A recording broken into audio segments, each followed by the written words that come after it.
한국 공군의 KF-21 전투기가 본격적으로 전투적합 함정 비행을 완료한 이후 폴란드 정부의 태도가 급격히 변화하기 시작했습니다.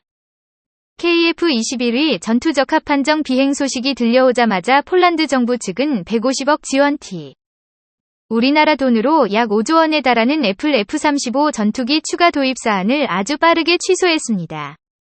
서유럽에서 폴란드의 행동은 굉장히 충격적인 논란을 몰고 왔는데요. 그도 그럴 것이 그동안 유럽에서 동유럽의 방패, 군사력 강대국으로 등극한 폴란드가 유럽연합과는 전혀 다른 행보를 이어가며 공군체계에서도 역시 한국과 손잡고 독자적인 무기체계를 구축하겠다는 뜻으로 분석됩니다. 갈수록 긴장되는 동유럽 정세 속에서 폴란드 공군의 전력 증가는 필연적인 상황이 되었습니다. 현재 상황에 대하여 폴란드 정부는 물론 폴란드 국방장관까지 차세대 전투기 도입 계획에 필사적인데요.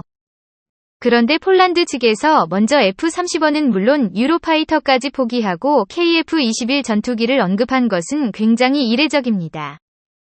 미국을 포함한 유럽연합의 제안을 거절함과 동시에 폴란드의 대통령과 흐바의 퇴장 역시 한국산 KF-21 전투기의 부품 라이센스, 생산 또는 한국 내에서 직접 조립하여 KF-21 전투기의 연속적인 성능 업그레이드를 폴란드 정부 측이 직접 검토하고 있는 상황이라고 언급했습니다. 폴란드의 제안 내용은 한국산 전투기가 F-35 또는 유로파이터의 성능을 완벽히 추월했다고 보여지는 결정적인 원인이 되었으며, 이렇게 개량화된 KF-21 전투기가 폴란드를 시작해 유럽 내에서 높은 영향력을 가진 기체로 A 등급, 특히 폴란드 공군의 입맛에 맞게 개량된 KF-21B의 최상급 성능을 보유한 것이 새롭게 확인되었는데요.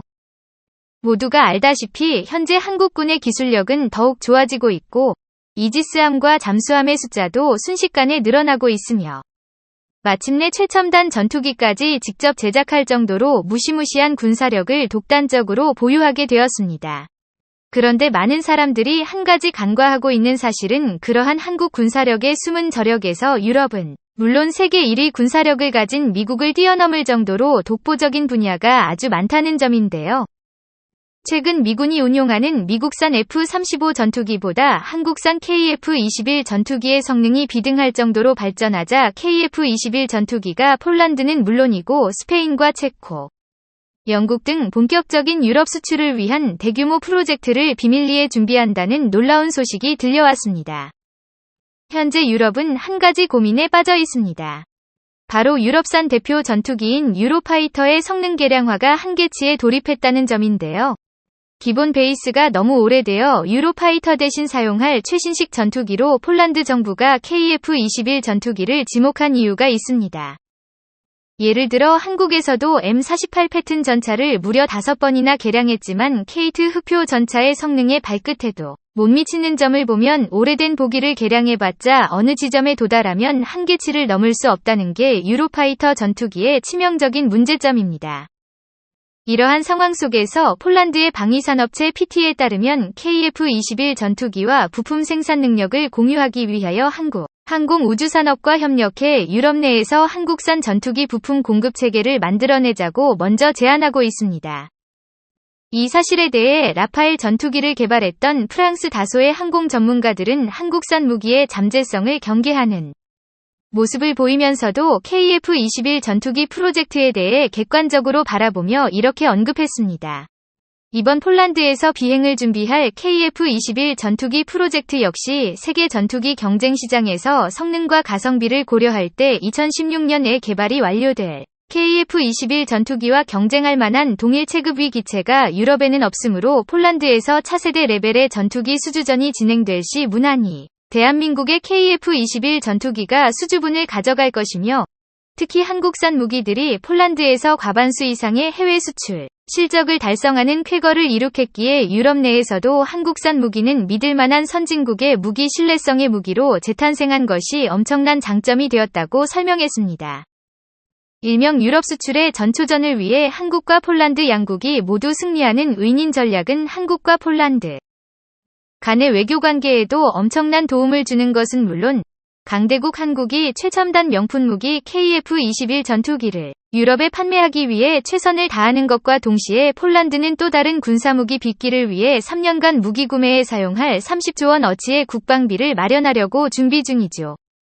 이처럼 유로파이터 전투기의 노후화로 인한 폴란드의 차세대 전투기 프로그램은 폴란드 기업의 긴밀한 협력이 포함되었으며 이 소식에 대해 영국도 즉시 입장문을 발표했습니다. 현재 영국은 이미 세계 무기 시장에서 3위의 점유율을 가진 한국산 무기 K9 자주포와 함께 영국 내에서도 도입을 고려 중이던 KF-21 전투기의 공급망 참여에 관련해 성능 분석을 끝마쳤으며 영국 국방장관 벤 월러스 역시 KF-21 전투기에 관한 부품 생산 공장까지 철저하게 검토하여 결정을 내리겠다는 내용을 발표했습니다. 이처럼 유럽 무기 포럼에서 어느 한 국가의 무기를 대놓고 언급하는 건 정말로 이례적인 일입니다. 한국산 KF-21 전투기의 세계적 위상이 얼마나 상승했는지 알 수 있는 중요한 대목이군요. 만약 유럽에서 전쟁이 발발했을 시 KF-21 전투기가 가장 먼저 전장에 투입되어 적군을 초토화시키는 한국 포병의 핵심 전술무기로 거듭날 것입니다.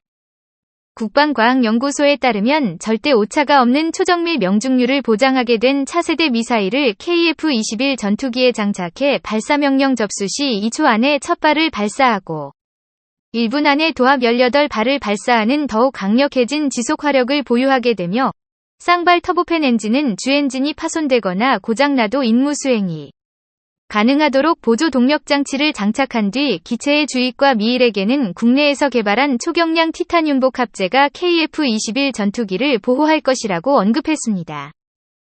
또한 미래 전장에서 가장 핵심적인 무인화와 인공지능 기술들을 통해 인력 손실 없는 원격 조종 전투 로봇처럼 개량하는 게 KF-21 전투기의 핵심 목표이며 누리호 로켓으로 궤도에 띄어올린 군사위성은 KF-21 전투기의 디지털 지도를 실시간으로 제공하고 타격 목표 지정과 위험 감지 등 다양한 분야에서 KF-21 전투기를 서포트하게 될 것입니다.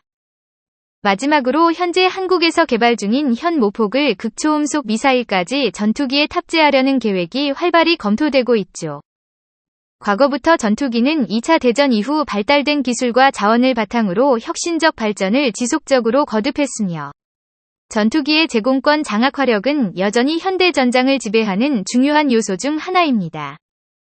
머지않은 미래 한국항공우주산업 측은 이러한 한국의 KF-21 전투기를 더욱 더 강력하게 만들기 위해서 세계 1위 성능을 가진 KF-21 전투기 블록2로 업그레이드한다는 계획을 공식적으로 발표했었죠.